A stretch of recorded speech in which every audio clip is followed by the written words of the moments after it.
Item ಯಾವುದೇ ಇರಲಿ try ಮಾಡಿ ಆಚಿ ಚಿಕನ್ ಮಸಾಲಾ.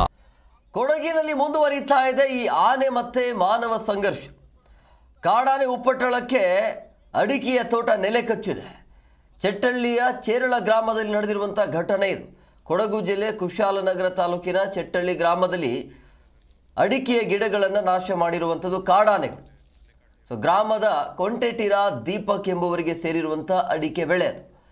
ಕಾಡಾನೆಯ ಉಪ್ಪಟ್ಟಳಕ್ಕೆ ಬೇಸತ್ತು ಹೋಗಿದ್ದಾರೆ ಅಲ್ಲಿರುವಂಥ ಜನ. ರೈತರು ಏನು ಮಾಡಬೇಕು ಅನ್ನೋದೇ ಗೊತ್ತಾಗ್ತಾ ಇದೆ. ಕಷ್ಟಪಟ್ಟು ಇಲ್ಲಿಯ ತನಕ ಬೆಳೆಗಳನ್ನು ತಂದಿರ್ತಾರೆ. ಇದ್ದಕ್ಕಿದ್ದಾಗೆ ಕಾಡಾನೆಗಳು ಎಂಟ್ರಿ ಕೊಟ್ಟಿರುವಂಥ ಹಿನ್ನೆಲೆಯಲ್ಲಿ ಬೆಳೆದಿರುವಂಥ ಎಲ್ಲ ಬೆಳೆಗಳು ಮಣ್ಣು ಪಾಲಾಗ್ತಾ ಇದೆ. ಇನ್ನು ಏನು ಮಾಡಬೇಕು ರೈತರು ಅಂತ ಈ ರೀತಿಯಾಗಿ ಸಮಸ್ಯೆ ಆಗ್ತಾ ಇದೆ ಆ ಭಾಗದಲ್ಲಿ.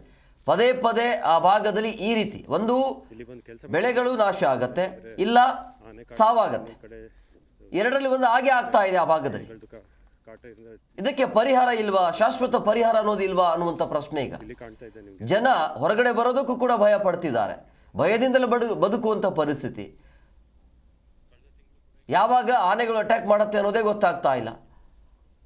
ಅಂತೂ ಇಂತೂ ಹೇಗೋ ಧೈರ್ಯ ಮಾಡಿ ಬೆಳೆಗಳನ್ನು ಬೆಳೆದಿರ್ತಾರೆ. ಇದ್ದಕ್ಕಿದ್ದಾಗೆ ಕಾಡಾನೆಗಳ ದಾಳಿ ಆಗತ್ತೆ.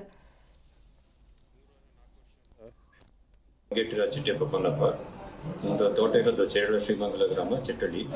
ನಮಗೆ ಆನೆದು ಕಾಟ ಒಂದು 45-50 ವರ್ಷದಿಂದ ಇದೆ. ಈಗ ಮುಂಚೆ ಗದ್ದೆ ನಡೆಸ್ತಾ ಇದ್ವಿ, ನನ್ನ ಅಣ್ಣನ ಮಾಡ್ತಾ ಇದ್ರು.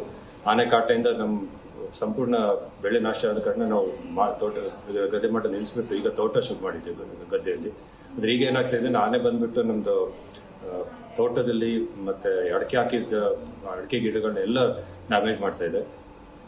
ಫಾರೆಸ್ಟ್ ಡಿಪಾರ್ಟ್ಮೆಂಟ್ಗೆ ಹೇಳಿದ್ದೀವಿ, ಅವರು ಬಂದು ನೋಡ್ತಾರೆ, ಅಲ್ಲಿಂದ ಕಾಂಪನ್ಸೇಷನ್ ಕೊಡ್ತೀನಿ ಅಂತ ಹೇಳೋದು. ಆದರೆ ಕಾಂಪನ್ಸೇಷನ್ ಕೊಟ್ಟರು ಕೂಡ ನಮಗೆ ಗಿಡ ಬೆಳೆಸಿ ಅಷ್ಟು ಶ್ರಮಪಟ್ಟು ಗಿಡ ಬೆಳೆಸಿದನ್ನ ನಮಗೆ ಪುನಃ ಮಾರ್ಪಡೋಕೆ ಆಗ್ತಾ ಇಲ್ಲ.